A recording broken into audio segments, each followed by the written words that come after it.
We ready? All right. We'll call the meeting to order. The first item then on the agenda is approval of the minutes from June 26th. Commissioner Williams moves to approve. Okay, is there a second? Sure, I'll second it. All right, it's been moved and seconded. Is there any discussion? Seeing as none, all those in favor say aye. Opposed? Motion carries. Is there any, What's that? do we have any commissioners on Zoom? I don't know. Do we have any commissioners on Zoom? We don't. I know Commissioner Stockcamp was planning to, but all right. Is there any public comment for any items that are not on the agenda tonight? Okay, if not, action items.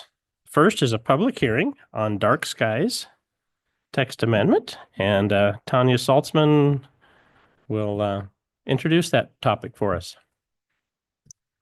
Thank you, Chair Cyrus. Can you hear me okay? For the record, my name is Tanya Saltzman, a senior planner, and I'm going to share my screen. Hopefully.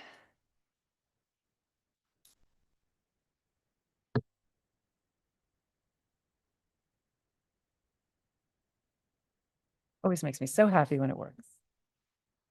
So, we're going to start with the preliminary opening script that we're required to do for every public hearing. Chair, I believe you have a script up there. Sure. Is this better? Oh, sorry. My apologies. They're very finicky, these mics. You're welcome. Okay. You can go on the script, please. What's that? You can initiate the script with the public hearing.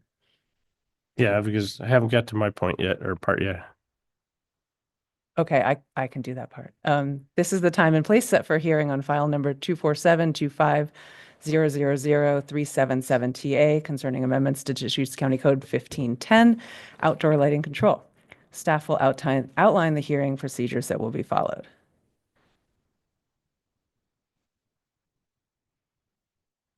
Really, we will. Okay. Planning Commission will hear oral testimony, receive written testimony, and consider the testimony submitted at this hearing. The hearing is also being recorded. The Commission may make a decision on this matter today, continue the public hearing to a date certain, or leave the written record open for a specified period of time. The hearing will be conducted in the following order. Staff representing Deschutes County as the applicant will give a brief report on this issue. We will then take testimony from agencies and any interested persons. Following testimony, the Commission can request staff to answer additional questions. This is a hybrid public hearing with both in-person and remote participation. For our in-person participants, if you wish to testify, please fill out a blue or white or pink sign-up sheet. We have multiple colors. They're available over there on the side, and submit it to staff. After your name is called, please come up to one of the tables at the front of the room before beginning your testimony. Before starting your testimony, please provide your first and last name as well as your mailing address. For remote participants, if you want to testify, you must be logged into Zoom or have called in using the Zoom dial-in option. When the chair asks if anyone would like to testify, you will need to use the raise hand feature to notify the Commission. To do this, you need to press the raise hand button on your computer or smart device, or if you called in by phone, dial *9. Hearing procedures. In addition to oral testimony, if anyone has any written testimony to submit, please hand it to me after your testimony. If you're participating remotely, you may submit your written testimony via email to my address on the screen. The chair and the staff are responsible for conducting an orderly hearing. Any testimony or behavior which is inappropriate will be addressed and may result in that member of the public being removed from the hearing. Questions to and from the chair may be entertained at any time at the chair's discretion. Cross-examination of people testifying will not be allowed. However, if any person wishes to ask a question of another person during that person's testimony, please direct your question to the chair after being recognized. The chair is free to decide whether or not to ask such questions of the person testifying. Prior to the commencement of the hearing, any party may challenge the qualifications of any commissioner for conflict of interest. This challenge must be documented with specific reasons supported by facts. Should any commissioner be challenged, the member may disqualify him or herself, withdraw from the hearing, or make a statement on the record of their capacity to hear and decide this issue. At this time, do any members of the commission need to set forth any information that may be perceived as a conflict of interest? Does any commissioner have anything to disclose? If so, please state the nature of same and whether you can proceed. Okay. You're seeing none? Does any party wish to challenge any commissioner as a member of the hearings body based on conflicts of interest? As no challengers are presented, the hearing is now open. The staff will proceed with a brief report. Thank you. Appreciate that. So this will be very largely similar to the work session presentation that was given a couple weeks ago. Apologies, I could not be there. I had a personal matter to deal with, but Will did great. So this is largely the same thing with the addition of a little bit of discussion of comments received. So a little bit of background and overview first. Why are we talking about dark skies? Light pollution affects sleep, wildlife, and rural character. And Central Oregon has had a growing interest in protecting the night sky. This is not a new issue in the county. This has been a conversation for quite some time, as many planning commissioners and the public are aware of. Dark Sky International, which is the premier organization that advocates for this, has advocated that the county promote best practices for outdoor lighting for quite some time. And they've been a great advisor and just participant in this process throughout. Our goal is to modernize the old rules, which were written in 1994, to reflect new science, technology, and values. In the region, the City of Sisters is now a certified international dark sky community. Other Oregon dark sky locations include slightly more rural places, but Eastern Lake County, Prineville Reservoir State Park, City of Antelope, and Cottonwood Canyon State Park. This proposal here today, the draft proposal, borrows ideas from these models, and in particular Sisters. I'd like to give credit where credit is due. We used a lot of what the City of Sisters has incorporated into their recent code updates, so we thank them for that. The process so far, it's been a long one. We're excited to finally be addressing this in the legislative context. So in 2022 and 2023, CDD and the Planning Commission held a couple of panels to discuss the issue, comprised of experts, farmers, builders, and educators. In general, the feedback from those panels supported light shielding, a simplified code that kind of reflected modern day technology, and more education. And I'll circle back to that in a moment. We consulted with the Board of County Commissioners, who of course directs the Planning Division to do what we do in terms of proceeding with text amendments. And they directed staff to pursue updates that were focused on voluntary compliance more than enforcement, which is costly and difficult, frankly. And we'll touch on that as well.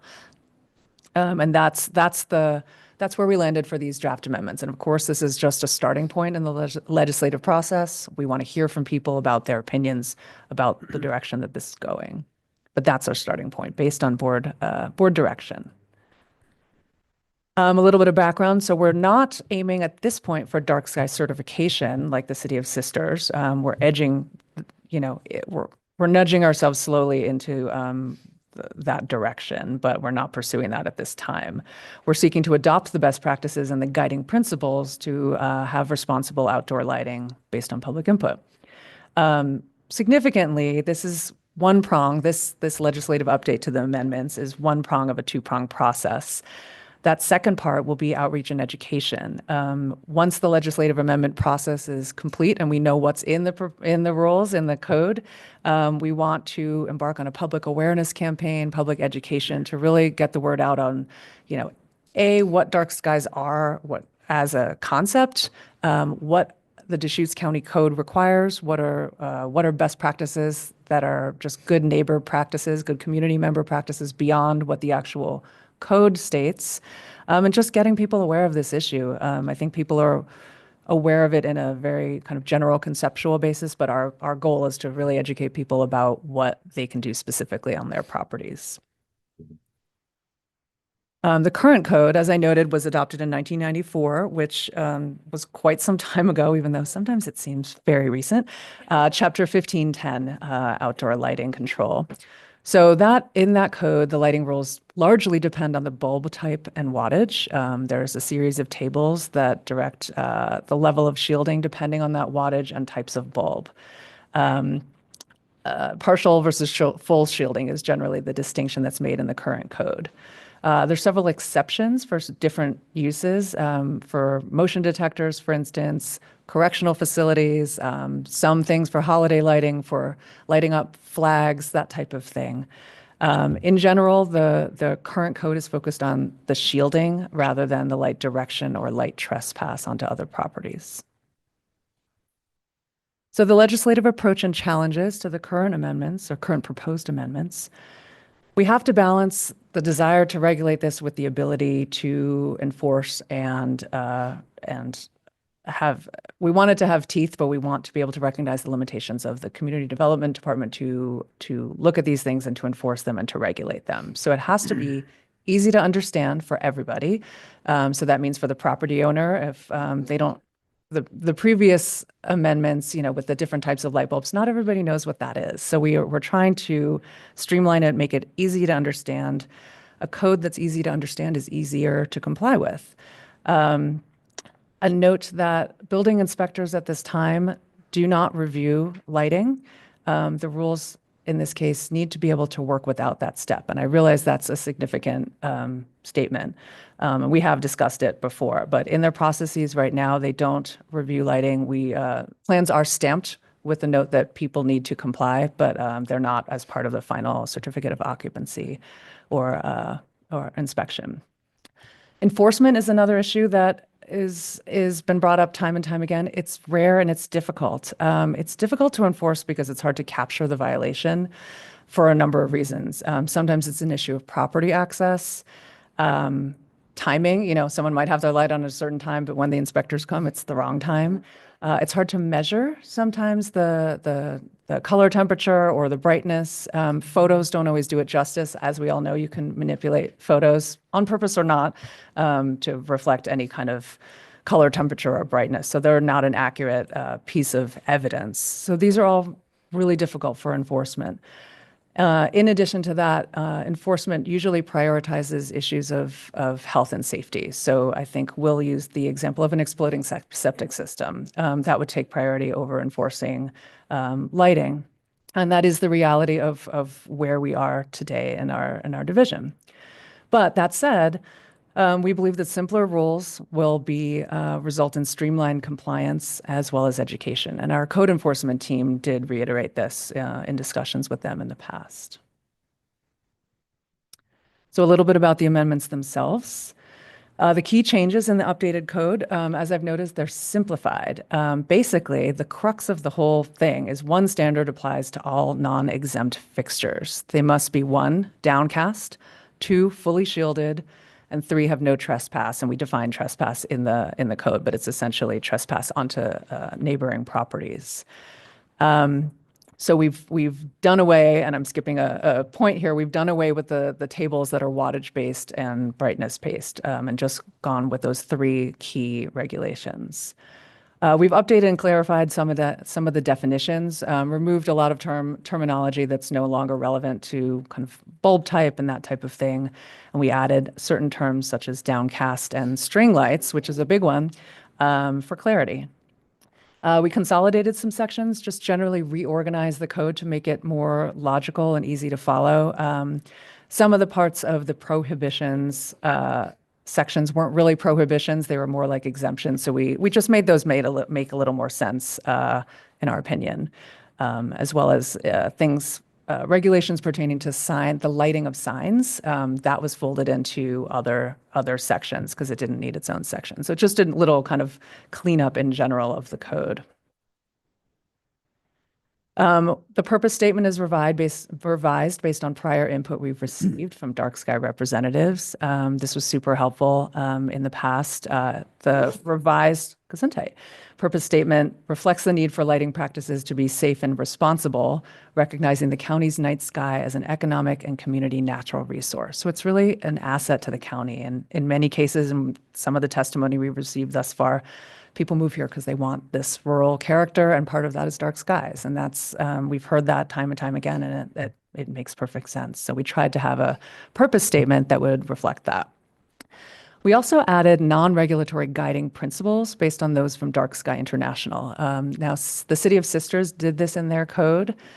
We don't usually do this in our zoning code or our any kind of development code. We usually kind of keep it on the straight and narrow, what you should do, what you must do, what you cannot do. But given the limitations that we have on enforcement and regulation, including the guiding principles, staff thought was a good idea to just have it in there to just explain, why this is a thing, why we're doing this. It doesn't mean that people are going to be held to that necessarily, but just to provide a framework for these regulations. And so I'd be interested to hear what people think of that technique, because it is a slight departure from our normal code. The old prohibition section has been removed, as I noted. The relevant items were moved to the exempt section. We removed some redundant language pertaining to shielding.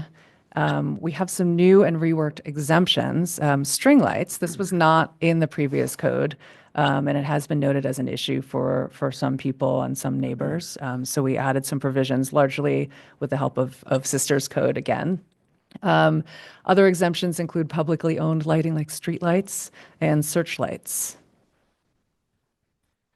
So now just onto public and agency comments, and I'm just going to give a brief summary of what we've received.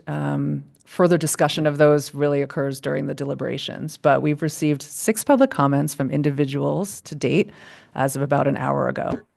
All were generally in support of this. Some people just had general support. Some people have provided some suggestions for language or clarification, which is extremely helpful. I'll say to anyone who's considering writing us testimony as we speak that when it's really specific, it's extra helpful to both the Planning Commission and to staff, down to the words. Sometimes that can really help us. So thank you for that. We received a comment from Dark Sky Oregon, which we greatly appreciated. That came in about an hour ago. Supportive of the concept and had a few questions and clarifying language suggestions, which this is all in the record for perusal by the Planning Commission and the public. We received a comment from the City of Sisters about their process, and a comment from the Deschutes County Building Safety Division about their capacity, or essentially their lack of capacity to inspect for these types of violations. And again, these are all available in the public record. The next steps, so today, after we hear from the public, both on Zoom and in the room, the Planning Commission has 4 options to move forward. It can continue the hearing to a date and time certain, close the hearing and leave the written record open to a date certain, close the hearing and set a date for deliberations, or close the hearing and commence deliberations. And again, the record materials can be found at the website listed above. If you can't read it, it is kind of small. It's bit.ly/Deschutes Dark Skies. And any additional testimony can be emailed to me at the address that's listed on the website there. So with that concludes my presentation, and we'll leave it open for questions and testimony. Thank you. Great. Commissioner Williams. So Mr. English had made a suggestion about the American flag, and I had just caught up with all the public comment before I came in. Is the American flag included in the exceptions or exemptions? It's, yeah, and I corresponded with Mr. English about that. It's basically that the requirements about flag lighting or the exemptions hasn't changed. So that is, you're still allowed to light that per the flag code, and you're allowed to light that for So it's 24 listed hours. in the code, because Yes. I didn't have time to Yeah. reread through Yes, everything before I came. it's listed and it's, you're allowed to light it. Yeah. Thank you. Anybody else? All right. If there's no other questions, we will start the hearing. First up is, and first I'd mention anybody that wants to speak, just give us a blue form. First up is John Thomas. And followed by Bill. And I'm sorry I can't read all of what your last name is, but you're up next.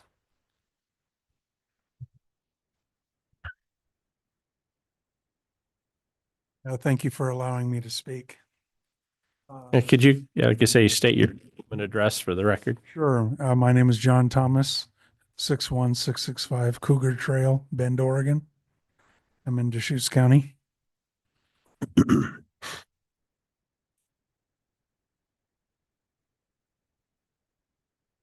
Good. Okay, Sorry. I'm not used to this. I didn't exactly understand how the ordinance 1510 would be enforced. Is that through the CDD? Or is that going to be through the sheriff's office, or how is that?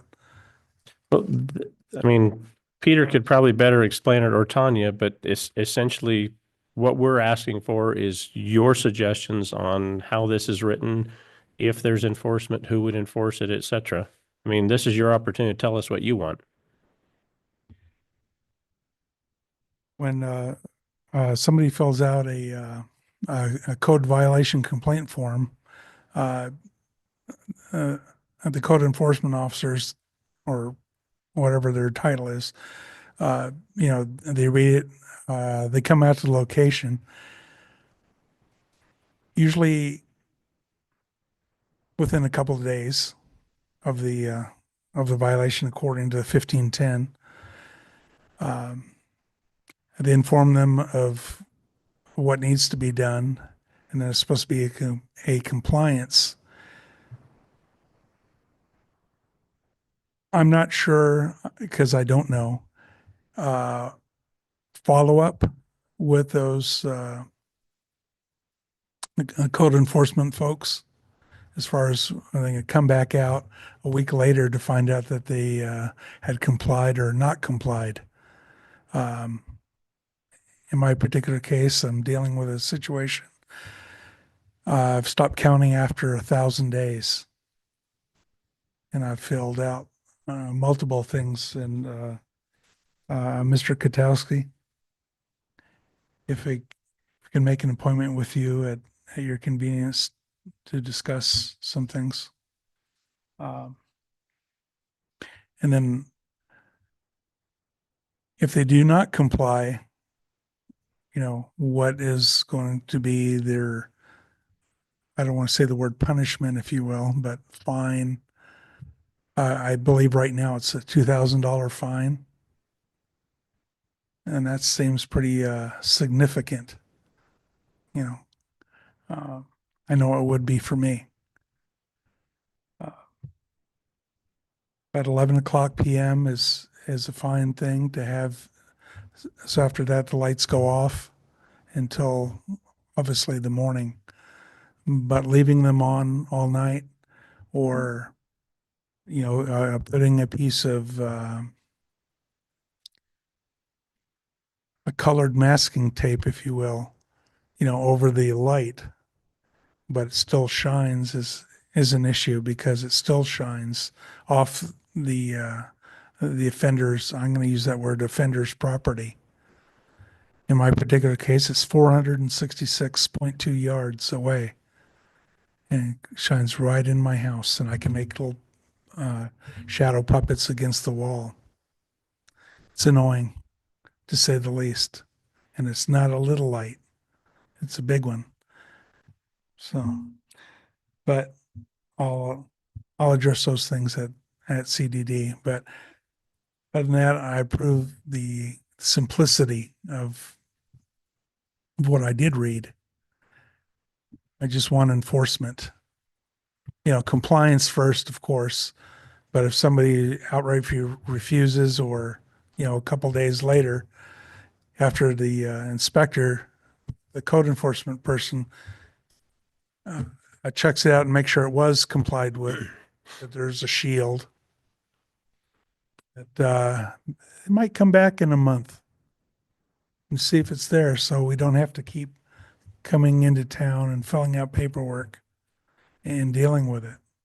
It's like I said, I stopped counting. Right. So the short version of what you're asking for is you support the current language, but would like to see some enforcement. Yes, I would. Okay. Thank you. Sorry for that. Oh, you're fine. And thank you for your time. Thank you. Okay. Bill, you're up. And yeah, I'm Kowalik. Is that correct? Kowalik. Kowalik. So Well, I'm Bill Kowalik. I'm at 1182 Northwest Redfield Circle in Bend. And I'm the current chairperson of Dark Sky Oregon. The guy who submitted information through Tanya to you an hour ago, so it's a little tardy, but got it in before the deadline. I just wanted to emphasize a couple of points of what I submitted through by email. First of all, it's wonderful that, this is on the docket here, under consideration and going forward. And there's a lot of good in the draft as it stands, but we see there are a number of shortcomings.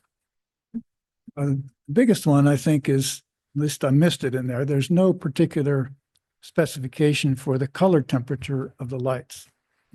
And current technology and research shows that lights which do not have much blue wavelength in them are very much preferred for quite a few different reasons. So lights that look amber colored to our eyes or even yellow don't have blue, and those are greatly preferred over lights that look white, because white lights have a mix of red, green, and blue in the spectrum, and it's the blue part that causes all the problems. Blue light preferentially causes sky glow, blotting out the stars. It's adverse to people sleeping. The AMA tells you not to be looking at a computer monitor that has blue light in it. Turn it down to make it more warm colored if you expect to go to sleep. That's because the blue light interferes with melatonin and your circadian rhythm, and so you have a hard time going to sleep. True for outside as well, not just for people walking around, but wildlife. Blue light is detrimental to insects, night pollinators. They are trapped in the white lights. If you put an amber colored light out, the insects largely won't see it. So that's a benefit. Probably missing something here, but at any rate, we argue in favor of amber lights as a preferred choice for color. And a model for this is the city of Flagstaff in Arizona, which has been working on dark sky compliant ordinances since literally the late 1950s because of a U.S. Naval Observatory not too far outside of town in Flagstaff. So if you go to Flagstaff, Arizona, you will see amber lights everywhere, except places where you need color, like car lots or underneath the gas station canopy where color is necessary. So that's, at least unless I missed it, that's the color of the light that's missing from the current draft. Another part that I didn't see is where greenhouse lighting falls. I presume it's under an agricultural or ranch aspect of the current code, or rather the current proposal, but which I understand requires shielding of lights. But if we have shielded lights inside a greenhouse, and the greenhouse itself would act like a giant light bulb, and what we really need are shielding on the sides and top of the greenhouse, especially because a lot of those greenhouses work 24 hours, so that they're acting like a huge light bulb out there. And typically they use lights that have a fair amount of blue in them, so that causes problems as well.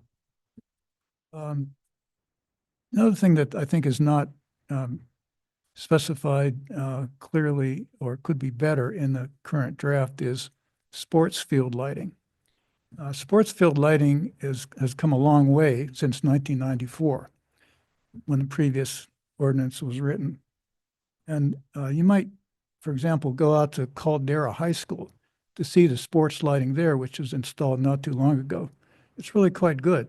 It's good for the players, it's good for the people watching, and it's pretty well restricted, very modern lighting. So the code could, have that sort of description for sports lighting going forward. On the topic of enforcement, I realize that, there's an expensive proposition to enforce, but the current proposal is that enforcement going forward is by complaint, citizen complaint, rather than actively going out and searching out problems. So we can understand that. Although I might point out that the city of Flagstaff actually has a lighting person on staff who's focused on that aspect of keeping all the lights. They're very successful. I guess the last point to make here is that we in Dark Sky Oregon are very looking forward to helping if, whatever we can do with the outreach part of this. We're a small nonprofit. We operate across the state, and I happen to live here in Bend, which is why I can, sit here with you. And there are also consultants available in the outside world. And there's one called a guy named John Barentine from Dark Sky Consulting, who was used by the City of Sisters and also the City of Portland in their work. So it's a possibility to, get some outside independent input on this sort of thing. I guess a bigger picture to look at is, Tanya mentions we're not interested here in going directly for dark sky certification in the county. But longer term, there is in the United States one county, the first county, which is Teton County, Wyoming, northwestern Wyoming, which includes the town of Jackson, that just 2 months ago became certified as the first international dark sky. There's no category for county, but so they're called a community. So it's a county, in that case, Jackson City, and they all work together. So long term, you might imagine Deschutes County and the incorporated cities, starting with Sisters and maybe even Bend, working together to help reduce light pollution. And there are a couple of figures in the handout that I sent by email which emphasize that we have an issue with increasing light pollution. That's a scientific measurement of what that people commonly observe around here. Light pollution is getting worse year by year.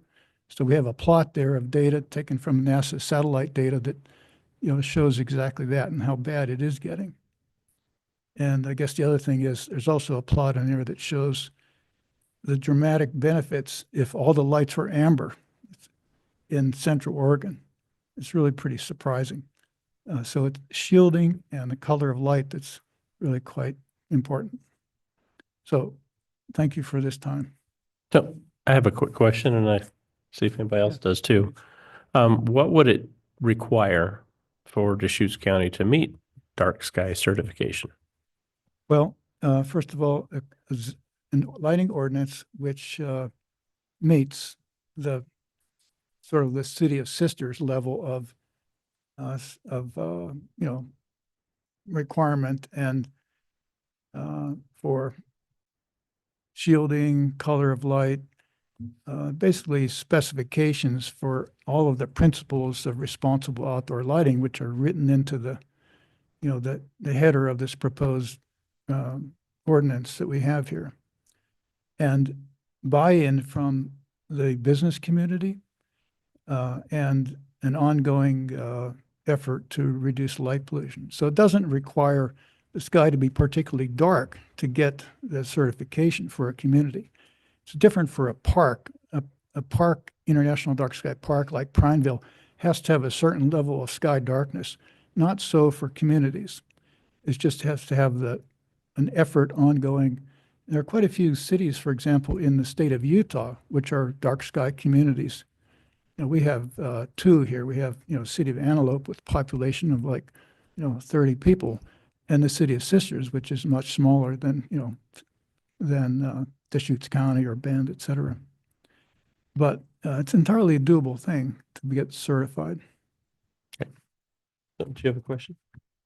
So I know it was a while ago, but when we did the Dark Skies panel, I believe I remember that either you or maybe a member of the Dark Skies International group had presented like a study or a slide with regard to security and how security sometimes can be actually surprisingly better when it's darker. It was sort of like a paradoxical, and my memory is hazy on this, but my question for you is whether or not you submitted that already in your, I haven't had a chance to look at the comment that you submitted yet, but That particular piece you're referring to, Jessica, is not in what I submitted, but it's pretty well understood that brighter is not necessarily safer.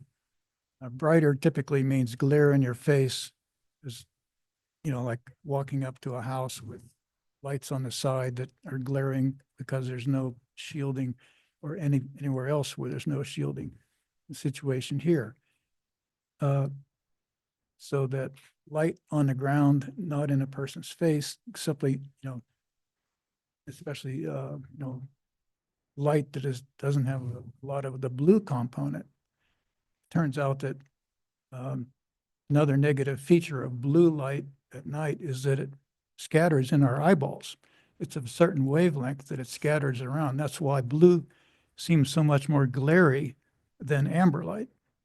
So especially people of a certain age have more of a problem with, the white and blue glary light. You look at an amber light bulb, it's much less of an issue because that blue light is not present. We can put together, several documents on bright is not necessarily better over for safety. Yeah, That's why those blue headlights are so annoying. exactly. Yeah.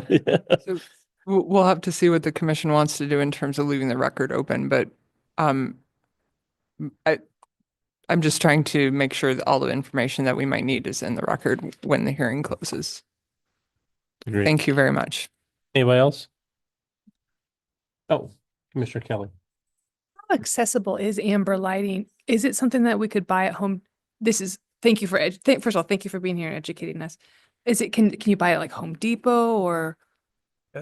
Typically at this point, it's only available online in my experience. Home Depot or Lowe's sell yellow bulbs, which are sold as bug lights. Bug in the sense that you can put them on your porch and the insects won't see them. Amber goes a step further in eliminating more. And amber generally produces a color that people prefer versus yellow, which looks a little, garish. But the technology of LED lights has progressed in the last 10 years dramatically from only lights available where there's very blue rich lights to now you can get amber lights, but you only find them online. And there are amber street lights.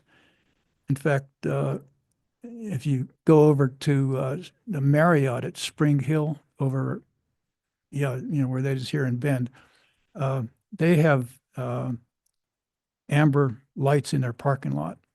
And so it's a good experience to go over there and see what that's like. Another place that has amber lights is the Home Depot on 97 North.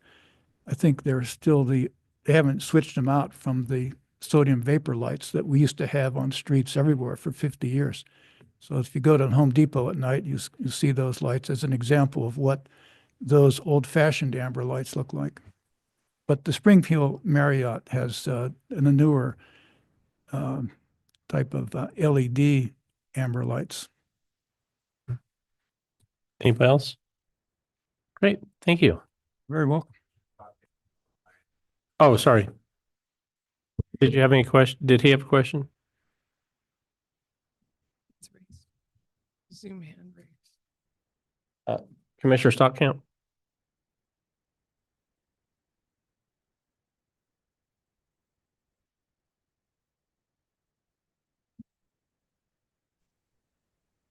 All right, can you hear me?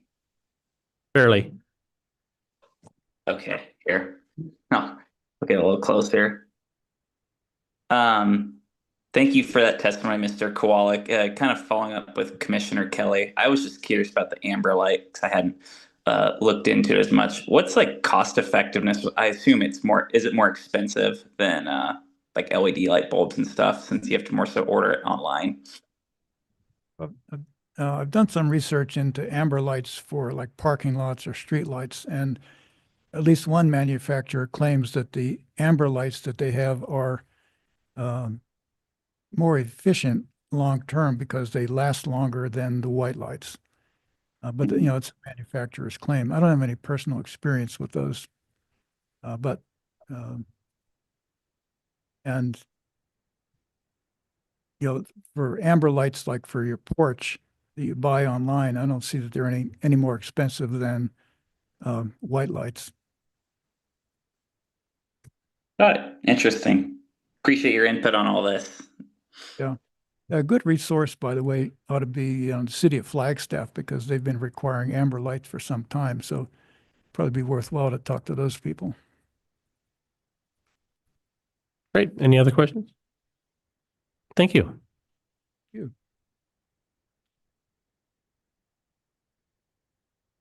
All right. Next up, we have Kim Gunderson.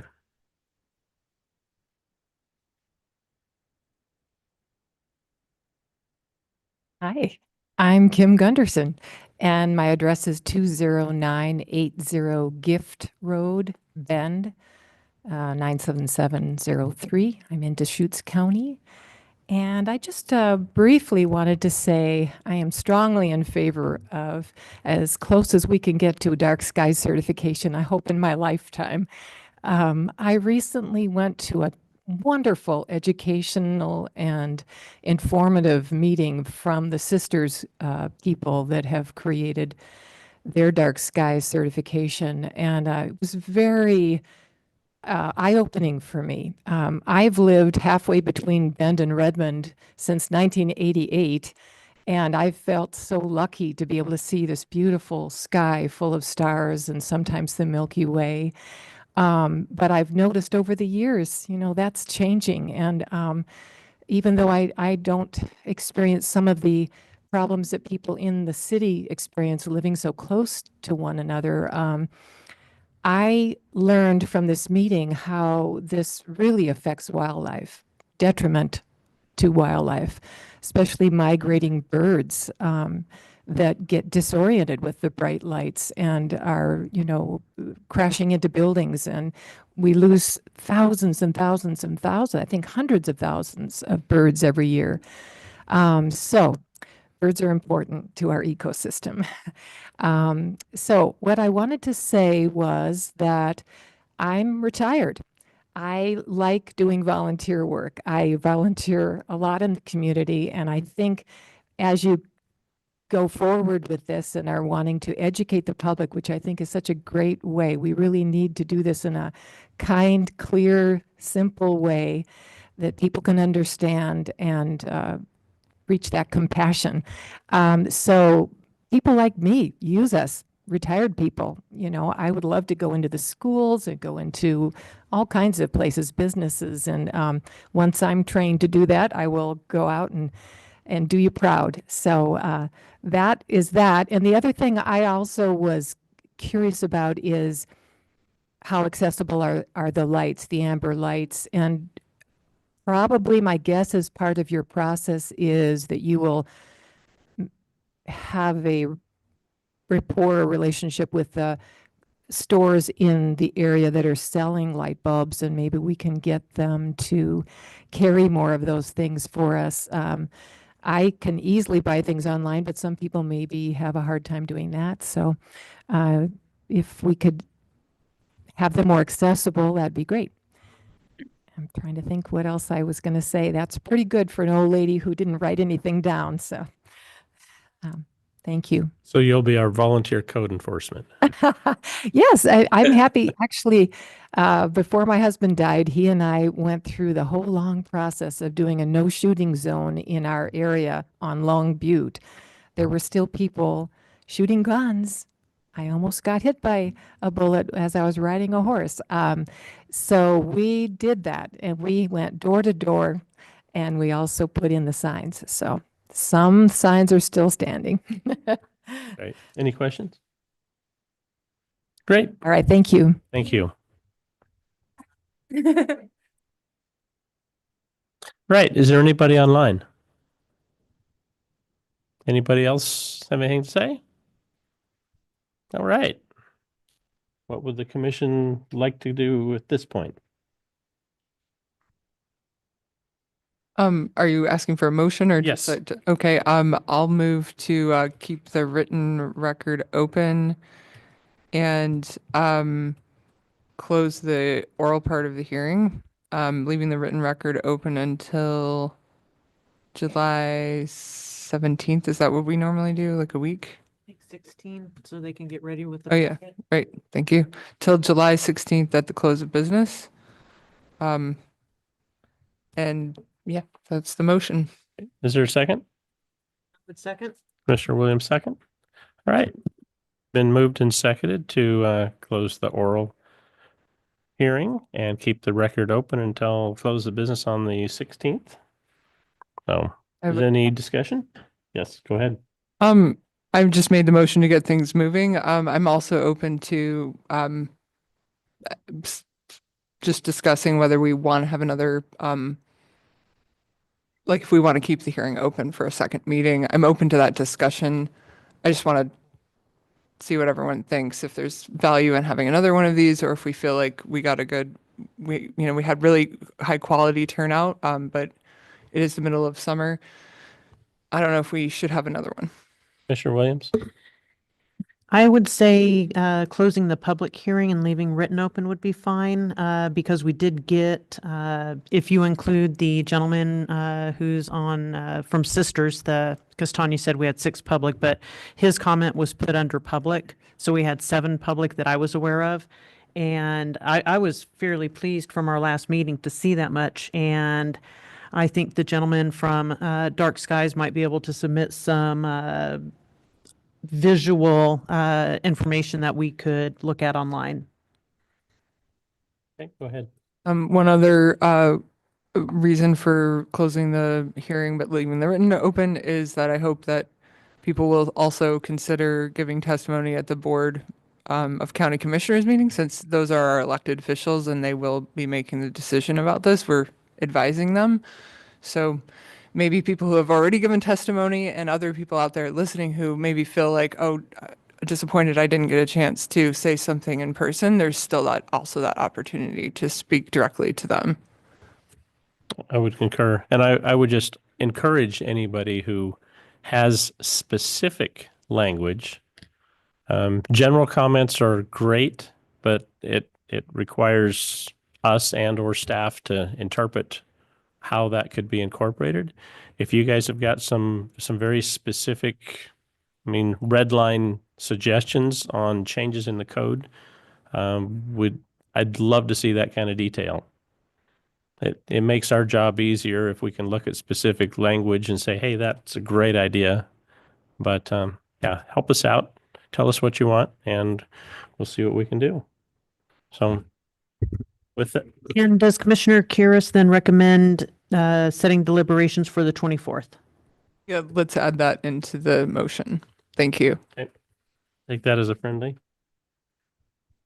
I have a question. Yes. Tanya, I feel like the last meeting and maybe I'm looking into your slides incorrectly, but the last meeting was like, oh, we're going to talk to, because I think we all get, oh yeah, we're all excited. So it's enforcement. That's kind of, a challenge that we're all thinking about and such. So in your last meeting, I feel like we were like, oh, we're going to talk to the building, or you weren't here, but we're going to talk to building and see if when they do inspections, if this could be part of it. And it was kind of we're going to wait and see. And then I feel like in your slide, it was like, they cannot. It seemed like the tone has changed. And I want to make sure I'm interpreting that correctly, or if. Yeah, so they did submit written testimony to the record about what their what the building division's role is within the state law. And so basically their conclusion was that it's not within their purview. There might be communities that do, and that's kind of, they can choose to, you know, the City of Sisters does inspect things. So I'm talking about building at the beginning, so not enforcement, but the initial regulation or New sign-off or construction. that type of thing. It was our building division's position that it's not within their wheelhouse, the way the law is set up So, now. and That said, you know, some communities choose to do it anyway. But that was so they submitted written testimony to that effect. I would suggest that we could incorporate language into an ordinance that could give them that ability and or directive to make it part of their inspection. I mean, we do that all the time with thousands of pages of ordinances that people have to abide by within county code. So, I mean, I'm sure it's something that could be added if we were to choose to. They may not like it, or they could simply charge a little bit more for the inspection to cover the cost of doing it. I mean, I sit on a design review committee that does lighting as a standard in review of every single plan we do, and it's the final inspection. It adds minutes to the process. So I don't see it as being a big deal, but I may be wrong.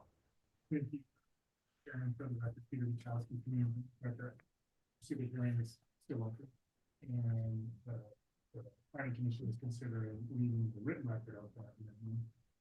And I think that what I would have you contemplate, because you're not in deliberations at the moment, is when you're at deliberation, if you want to emphasize the importance of code enforcement or inspections, you stay at the course level and emphasize, you can have ideas. You could say, you know, including but not limited to, and then that recommendation would carry forward if it were to be made. And another thing that the planning commission has done in the past, you might recognize, for example, the chair or any member of the planning committee to kind of convey when the board eventually has their public hearing to speak about the recommendation, why it's so important. But if this is cautionary or just a suggestion that I think if you focus on kind of the outcome you want, how important it is, emphasize, recognizing, the logistical aspects are going to be inevitable.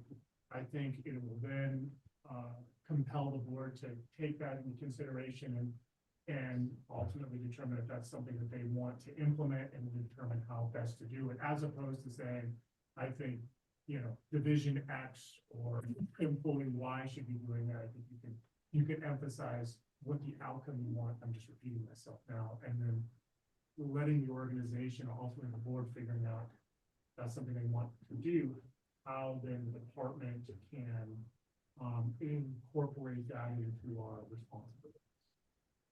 And that's partly why I was allowing a little more discussion before we actually had a vote, because once we vote, then we're closing our public discourse prior to deliberation. So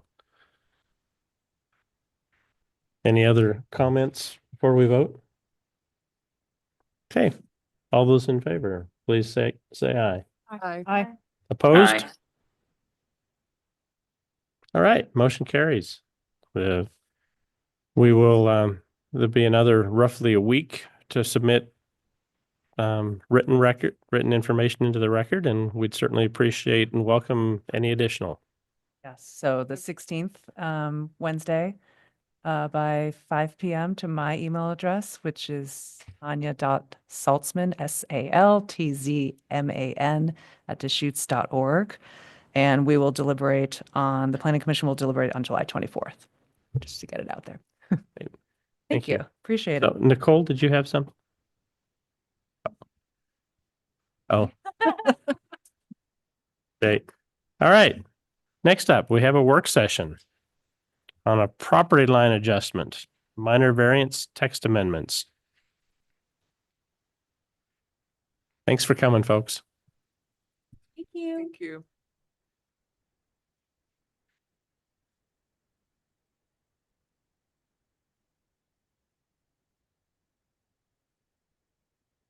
Right. I'm gonna share my screen here. I can barely hear you. Yeah, the mic. So just a heads up, I was messaging with someone who's watching the meeting. I guess we really have to speak into our mics this evening. It's not picking up very well. So I think Peter's wasn't reading very well. So I'll try to speak directly into the microphone. So thanks for the reminder. Okay. All right. So for the record, Nicole Mardell, Senior Planner with Deschutes County Community Development. And today I'm here to prepare you for a public hearing regarding text amendments for property line adjustments and in our minor variance section of the code. So this is file number 399-TA, and the public hearing is scheduled for July 24th. So the full project website, full record, is located at bit.ly/399TA. And I wanted to provide just a bit of background on the purpose of this project. So generally, we're seeking to streamline the process for property line adjustments involving substandard lots. So what I mean by substandard is lots that are below the minimum lot size. The general goal is to remove our local criteria that was put in place in the 90s and instead directly apply the state regulations in ORS 92-192, and through this generally clarify the review procedure and process.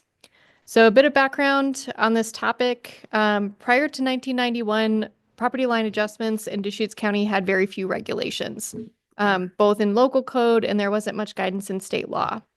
In 1991, the Board of County Commissioners adopted a code relating to property line adjustments that are below the minimum lot size and established a requirement that property owners could reduce through a lot line adjustment their property area by 10%, but not more. If you wanted to reduce your property by more than 10%, then you would be required to go through the variance process, which of course includes pretty discretionary subjective criteria. The general goal, we have limited information from the actual adoption package. There weren't really great findings at that time, but it appears that the general goal was to preserve lots that are meeting the minimum lot size to the greatest extent possible. And if there are lots that are close to that minimum lot size, avoid them decreasing quite a bit. So trying to preserve a 9-acre lot rather than having it reduced, for instance, down to 1 acre through a lot line adjustment. So we assume that that was essentially their general goal, and the mechanism in which they thought would be most effective was to implement that 10% area reduction limit. In 2010, the board amended the code to the current process, which allows an area reduction beyond 10% for property line adjustments, but only on non-resource lands. And this was essentially a carve-out that was granted to relieve ongoing property line issues, specifically in the Dustin Road subdivision. So that's in southern Deschutes County. So this subdivision and other historic subdivisions had essentially landmarking and surveying issues where the monuments and the actual recorded property lines were incorrect. So folks consistently had to do property line adjustments. So the board felt that it was necessary to include kind of a carve out for that specific circumstance in code so that folks didn't have to pay for lot line adjustments and go through the variance process for a seemingly quick and easy fix due to a historic error. So that maintained, again, the restriction for farm and forest zone properties that limit on 10% reduction of area from a property line adjustment. Between 2008 and the present, the state created quite a bit more rules for property line adjustments involving substandard lots. So they've established a pretty clear and nuanced process for how counties should regulate lot line adjustments of this type. They have specific outlines for what is allowed and specific requirements for farm and forest zones of situations that aren't allowed. So it's a bit more clear compared to the current code that we have locally. So the issue that we're running into is that our current process requires applicants to meet both state and local requirements. So it can unnecessarily complicate situations. You have this state rule, which is pretty specific, pretty nuanced, and then you have this 10% rule, which goes beyond that of state law and is kind of more of a what we're calling a blunt instrument. So we've heard quite a bit about issues associated with this 10% limit on reduction in property area over the years, and this was added to our work plan in 2020. And this year, during the board's hearings on the department work plan, we did receive testimony asking to prioritize this item. So the board did direct staff to initiate the text amendment, specifically to remove the local requirements and instead directly apply state law. I wanted to note, I keep referencing state law, these state requirements in ORS 92-192. We provided pretty extensive detail on what these requirements are in the packet, including some scenarios and some figures. I was practicing my presentation, including those slides today, and we'd be here for about an hour and a half. So I'm happy to answer any questions, but it's definitely getting into the weeds a bit. But of course, if you wanted to discuss those further, I'm happy to pull up some figures as well. So our proposed amendments, specifically, we're proposing to add a couple of new criteria to the minor variance section to clarify the procedures for lot line adjustments involving substandard lots, noting that they're not eligible for a variance and that they need to meet the requirements of ORS 92-192. And we're proposing to delete the requirement that says that they need a variance and also delete that local criteria that seems to be unnecessary. We did receive one public comment from Adam Smith. This is the individual who testified during the work plan, requesting that we initiate this process. And he had some minor feedback on some of the findings language of how we were framing the issue and some of the context, and had a question about whether or not it was necessary to specifically call out ORS 92-192 in the code. So we responded that, in internal discussion with staff, it makes sense to have it be more explicit in our code what does apply so that there's, no risk of interpretation among differing staff. And we did incorporate his suggestions for the findings into the updated version that's in your packet. So those have been included. We haven't received any agency comments to date. And also wanted to note, Adam did let us know that he's not able to attend the hearing on July 24th, but he did provide those comments. But he will still be participating at the board level. He had his anniversary on the date of the Planning Commission hearing, so that takes priority.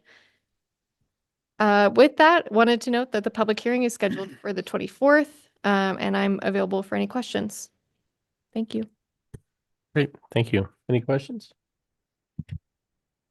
No, go ahead, Commissioner. So I did like the illustrations that you put in, the different, before and after. And from what I understood, and maybe I didn't, so I know if there's a dwelling on one and it becomes less than what it originally was, that's not going to happen. Is this specific for the farm and forest? Yeah. Mm-hmm.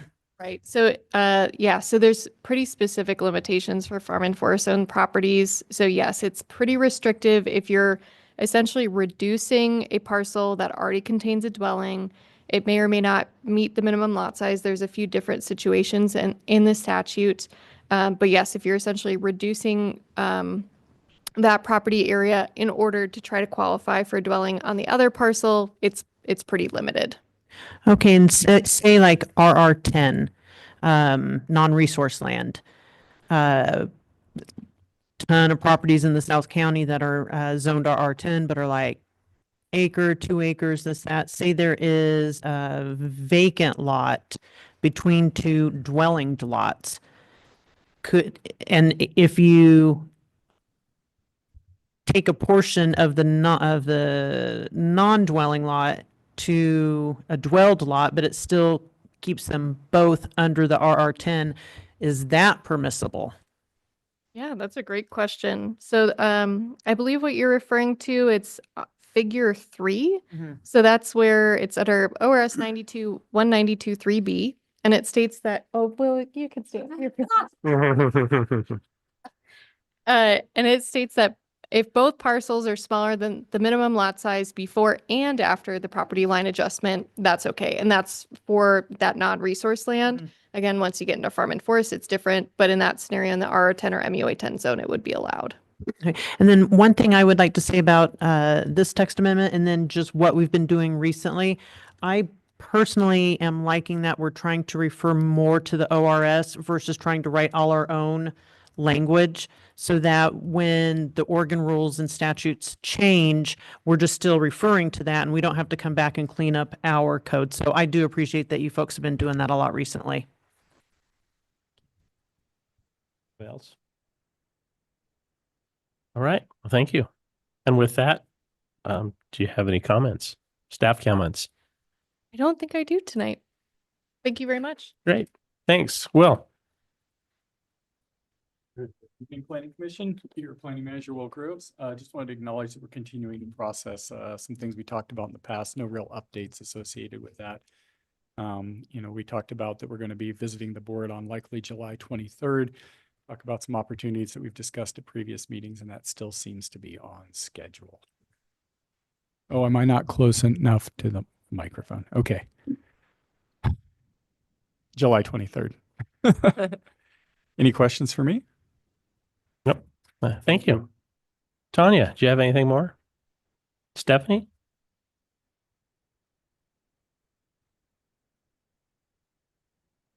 Thank you, Planning Commissioner Stephanie Marshall, Senior Assistant Legal Counsel. Yeah, nice, efficient meeting tonight. I really enjoyed hearing about dark skies. I've been consulted on that a few times over the last 3 years. Still proceeding with the comprehensive plan updates. We had a decision come out from the Land Use Board of Appeals that might impact that. So we've been having meetings and kind of trying to figure out how to position things accordingly. The Board of Commissioners will be back in session on the 21st of July. So we'll be making some decisions there and we'll keep you posted. I don't think I have anything further. Great. Unless Peter wants to add on to my last few sentences. Great. Thank you. All right, thank you. Peter. Just one comment, I'll hold the dates. The board is interested in having their annual joint work session with the Planning Commission and utilizing the Planning Commission's regular meeting dates. The joint work session is slated for Thursday, September 25th. Okay. We will devote that entire meeting to the joint work session. Those conversations. Great. Anything else? Great. Thank you. Commissioner Stockcamp. No comment. Thanks for an efficient meeting tonight. Great. Commissioner Kelly. Yeah, no comment. Thank you. Commissioner Karras. Same. I just appreciate everybody who came out to give some testimony. Great. Commissioner Williams. I think I've said it. I really like us going in the direction of ORS to keep our code clean. Commissioner. Thank you for a fast and efficient meeting. Just ditto the comments about the dark skies. I was really happy to have people come in person, and I do hope that we get some more testimony. I think it's really helpful to hear from people who have specific recommendations. I'd just like to thank everybody for a nice, efficient meeting, and we got a fair amount accomplished tonight. Meeting's adjourned.